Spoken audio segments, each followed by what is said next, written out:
Eu não sei, acho que a Isa teve também essa mesma percepção, a gente está tendo, na verdade, essa percepção de que aproveitou-se dessa situação ou junto com essa situação criada dessa pandemia, uma vontade muito grande desses governos mundiais, dessa tecnocracia toda aí, de atacar frontalmente a religiosidade do povo, de atacar a igreja, né? Inclusive com determinações para regular questões de recebimento da Sagrada Eucaristia, de acesso à missa, como se isso fosse um novo normal. Né? Como se existisse um novo normal. Não, e coisas até complementando o que a Vivi está dizendo daí para o padre já falar, que assim, de deixar a gente participar dos sacramentos num momento muito posterior a outras coisas que já se podiam fazer que eram muito mais de risco. Né? Como, por exemplo, quando a gente vai, né? Assim, eu vou até dar o exemplo, não é que eu estou dizendo que não deveria ter liberado, não é isso, mas, por exemplo, você vai numa lotérica, você vai num mercado, são coisas que às vezes não tem como proibir, porque é da vida da pessoa. Então, mas tem que ser da vida da pessoa o acesso aos sacramentos, né, Isa? Isso. Aí a gente vê que, assim, a praticidade é facilitada, né? Então, acesso ao mercado, à lotérica, farmácia. Agora, a igreja não, fecha tudo. Sim. Né? Fecha tudo. É como se não fosse essencial. Não é essencial. Né? A gente tem que entender, a gente não pode ser ingênuo. O mundo não gosta da igreja. Né? As emissoras que não são católicas, os poderes, os políticos, via de regra, não amam a igreja. Né? Temos as exceções de sempre, graças a Deus. Mas houve um tempo, creio que até a cristandade, onde a igreja estava junto com os poderes, né? Influenciava os poderes, os reis, os imperadores, os governantes, e havia uma certa harmonia. Esse nível de opressão que nós temos hoje, pode conversar com qualquer especialista em Idade Média. Não havia sobre ninguém que morava e vivia naquela época do século XIV e XV. Hoje, um governante de um país eco qualquer tem muito mais controle sobre as pessoas do que um senhor feudal lá na Idade Média.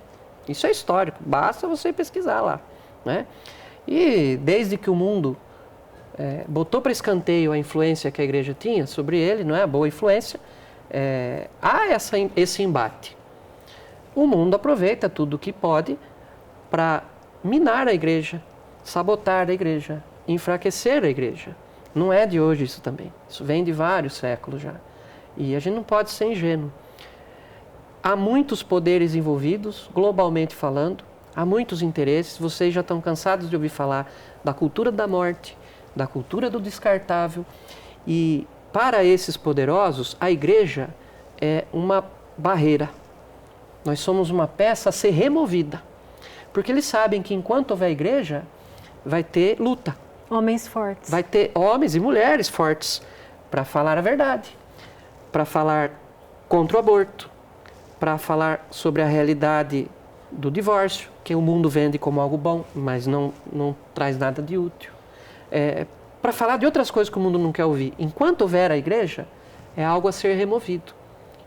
Profeticamente, Jesus já tinha explicado isso. Odiaram a ele primeiro, odeiam a igreja hoje ainda.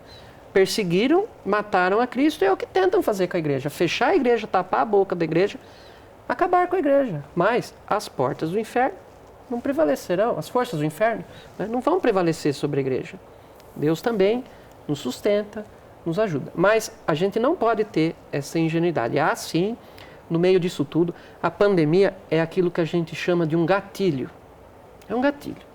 É uma oportunidade, criada ou não, a história vai revelar, mas que está sendo aproveitado para mudar certos padrões no comportamento das pessoas, no nível de liberdade das pessoas, no jeito como as pessoas pensam e enxergam a vida, e no meio disso tudo também tentar tirar a força da igreja. Menos mal que durante a pandemia nós temos aí as emissoras de TV católicas, temos as redes sociais, muita gente fazendo live para fazer grupo de oração virtual, terço virtual, para cantar, para rezar junto. Se não fosse isso, né? Mas graças a Deus o Senhor nos permitiu essas ferramentas para que a igreja não fosse calada também. Né? Agora, essa situação pandêmica, tudo isso que a gente tem vivido nos últimos meses, nós também temos que entender que deve ser algo que tem data para começar e terminar. Só nos foi dada a data de quando a pandemia começou. Quando que vai acabar? É. Né? Padre,